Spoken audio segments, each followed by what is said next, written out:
নমস্কার, আপনারা দেখছেন ডিজিটাল খবরিলাল বাংলা আর আমি বিথিন আপনাদের সঙ্গে। আরজিকর হাসপাতালে তরুণী চিকিৎসকের ধর্ষণ এবং খুনের মামলা তদন্ত নিয়ে সোশ্যাল মিডিয়ায় ভুয়ো তথ্য পোস্ট করার অভিযোগ উঠল এবার তৃণমূলের রাজ্যসভার সাংসদ সুখেন্দু শেখর রায়ের বিরুদ্ধে। আর সে কারণেই তাকে এবার কলকাতা পুলিশ ডেকে পাঠালো জিজ্ঞাসাবাদের জন্য।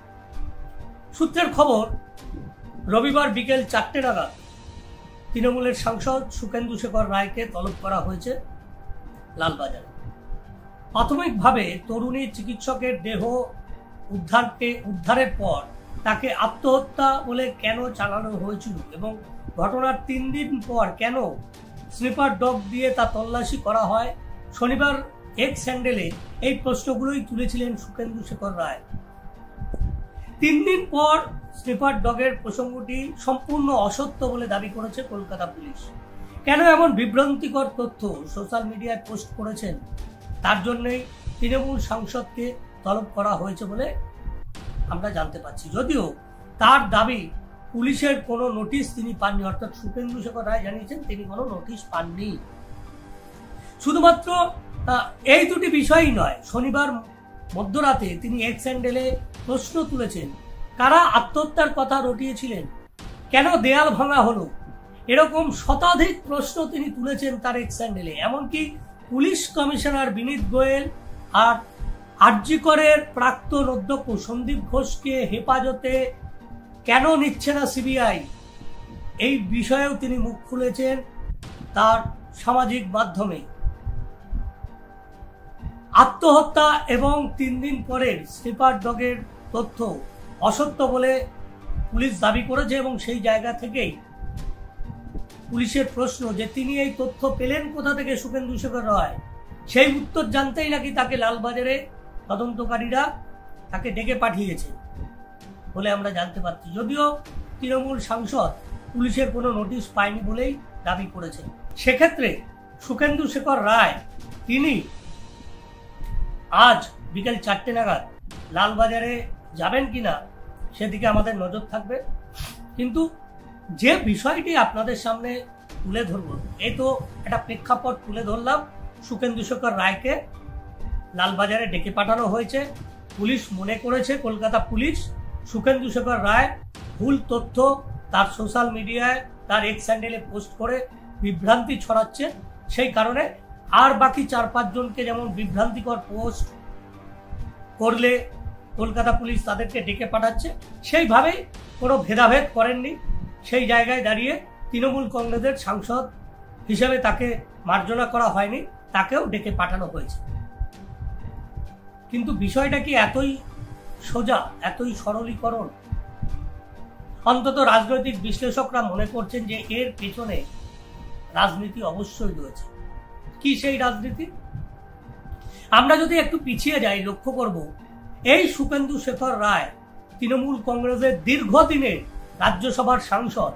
তিনি এই আরজিকর তরুণী চিকিৎসকের ধর্ষণ এবং খুনের ঘটনার পর থেকেই সোচ্চার হয়েছেন। বলা যায় তৃণমূল কংগ্রেসের বাকি লোকসভা এবং রাজ্যসভার সাংসদদের অনেক আগে তিনি সোচ্চার হয়েছেন এই ঘটনা নিয়ে।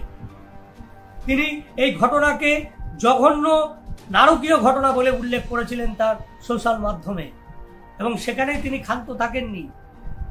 মহিলাদের রাত দখলের যে কর্মসূচি ডাক দেওয়া হয়েছিল গত বুধবার মধ্যরাতে, অর্থাৎ 14ই আগস্ট মধ্যরাতে, স্বাধীনতার রাতে, সেই কর্মসূচিতে সুখেন্দু শেখর রায় জানিয়েছিলেন তার এক্স হ্যান্ডেলে পোস্ট করে যে তিনি উপস্থিত থাকবেন। শুধু তিনি উপস্থিত থাকবেন না, সঙ্গে তার কন্যা উপস্থিত থাকবে, তার নাতনি উপস্থিত থাকবে।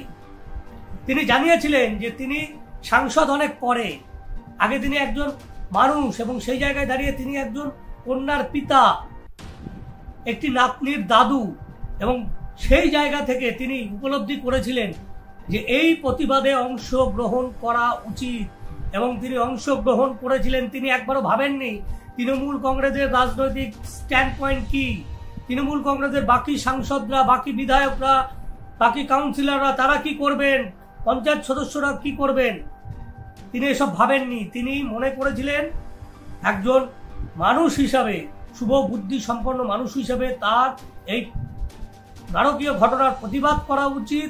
তিনি করেছিলেন। তিনি মনে করেছিলেন প্রতিবাদে রাস্তায় নামা উচিত বুধবার মধ্যরাতে, তাই তিনি নেমেছিলেন। আর এতেই কি তিনি দলের কাছে চক্ষুশূল হয়ে উঠলেন? এই প্রশ্নই তুলছে রাজনৈতিক মহল। রাজনৈতিক মহল মনে করছে তৃণমূল কংগ্রেসের পার্টি লাইনের বা পার্টি নির্দেশের যাই থাকুক না কেন, তার বাইরে গিয়ে শুভেন্দু শেখর রায় তিনি সোচ্চার হয়েছেন, তিনি মুখ খুলছেন, তিনি সোশ্যাল মাধ্যমে পোস্ট করছেন। তিনি শনিবার মধ্যরাতেও যেটা বললাম যে শতাধিক প্রশ্ন তুলেছেন। তিনি প্রশ্ন তুলেছেন এই রাজ্যের অর্থাৎ তৃণমূল কংগ্রেস পরিচালিত সরকারের পুলিশ কমিশনার কলকাতা শহরে তাকে এবং সন্দীপ রায়কে কেন সিবিআই কেন্দ্রীয় গোয়েন্দা সংস্থা এই দুজনকে কেন হেফাজতে নিচ্ছেন না, এই প্রশ্নটা তুলেছেন। আর এখানেই তিনি দলের কাছে চক্ষুশূল হয়ে উঠেছেন বলে মনে করছে রাজনৈতিক মহল, এবং সে কারণেই মনে করা হচ্ছে তাকে এই লালবাজারে ডেকে পাঠানো। আমাদের নজর থাকবে এবং যেরকম আপডেট হবে এই খবরটি আপনাদের সামনে আমরা তুলে ধরব।